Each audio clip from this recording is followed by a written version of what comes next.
हेमंत सोरेन तीसरी बार मुख्यमंत्री पद ग्रहण करने जा रहे हैं। उनकी जमानत से पहले ही इस तरह तब्दीली का अंदाजा लगभग हर कोई लगा चुका था। 3 जुलाई को की गई विधायकों की बैठक के बाद उसी शाम में चंपई सोरेन ने राज्यपाल को अपना इस्तीफा सौंप दिया। हमारी आज की रिपोर्ट भी इसी विषय पर है। चलिए समझते हैं इसके सियासी मायने। नमस्कार, मैं यशस्वी जोशी स्वागत करती हूँ आपको यूबी मीडिया की पेशकश सियासत नगरी में, जहां हम आपके लिए लेकर आते हैं सियासत के गलियारों से वो खबरें जिनसे आप अनजान हैं। जमीन घोटाला मामले में हेमंत सोरेन के जेल से छूटने के बाद कई लोगों ने झारखंड में सियासी उलटफेर की आशंका जताई थी। उन सभी की आशंका सच होती नजर आ रही है।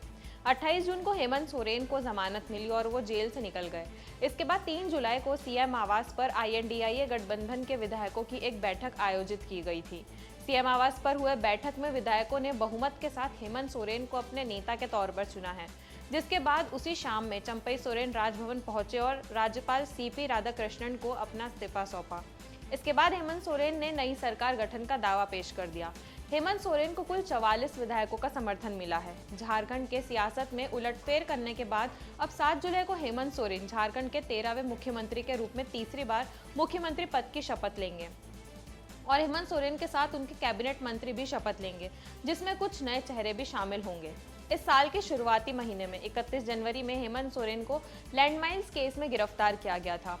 इसके बाद चंपई सोरेन ने झारखंड के सीएम पद की शपथ ली थी। चंपई सोरेन को सभी की सहमति के बाद गठबंधन का नेता चुना गया था। राज्यपाल को अपना इस्तीफा सौंपने के दूसरे दिन बाद चंपई सोरेन ने साफ कहा कि पिछले दिनों भी हम लोगों ने इसी तरह निर्णय लेकर नेतृत्व परिवर्तन किया था, लेकिन अब हेमंत सोरेन वापस आ गए हैं और हम लोगों के गठबंधन में फिर से उन्हें नेतृत्व सौंपने का निर्णय लिया। हेमंत सोरेन और महागठबंधन के इस फैसले पर लगातार सवाल उठाए जा रहे हैं कि क्यों इस समय ऐसे बदलाव की नौबत आई, क्योंकि आने वाले अगले 2 से 3 महीनों में विधानसभा का चुनाव होने वाला है। मुख्यमंत्री पद ग्रहण करने के बाद हेमंत सोरेन लोगों के सामने ये बात भी रखेंगे कि केंद्रीय जांच एजेंसी का गलत इस्तेमाल करके उनके खिलाफ भ्रष्टाचारी होने का नैरेटिव सेट कर उन्हें जबरन पद से बेदखल कर जेल भेज दिया गया था। हालांकि हेमंत सोरेन और आईएनडीआईए गठबंधन के लिए फैसले से हेमंत सोरेन के साथ साथ पूरे सोरेन परिवार पर फिर एक बार सत्ता का लालच होना और सत्ता के लालच में परिवारवाद को बढ़ावा देने का भी आरोप लग रहा है।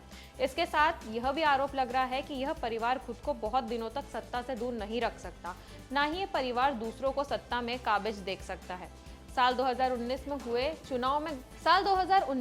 चुनाव में महागठबंधन ने सिर्फ एक चेहरे को प्रेजेंट किया था, जो कि हेमंत सोरेन थे। इस चेहरे के जरिए महागठबंधन ने सत्ता पाई थी। इसके साथ ही लोगों का कहना यह भी था कि हेमंत सोरेन की जगह चंपई सोरेन को सीएम बनने के बाद से कई नेताओं में नाराजगी थी। वे सभी ये चाहते थे कि सत्ता की बागडोर हेमंत सोरेन के हाथ में हो, क्योंकि विधायकों की ट्यूनिंग चंपई सोरेन के मुकाबले हेमंत सोरेन के साथ ज्यादा अच्छी थी। विधानसभा चुनाव से पहले इस तरह के बदलाव से हेमंत सोरेन को चुनाव के प्रचार के समय बतौर मुख्यमंत्री किए गए कामों और उपलब्धियों को गिनवाने का मौका मिला। महागठबंधन की ओर से हेमंत सोरेन का चेहरा झारखंड के लोगों से चंपई सोरेन के मुताबिक कहीं ज्यादा कनेक्ट करता है। झारखंड के 24 साल के राज्य गठन में हेमंत सोरेन तीसरी बार मुख्यमंत्री पद की शपथ लेंगे।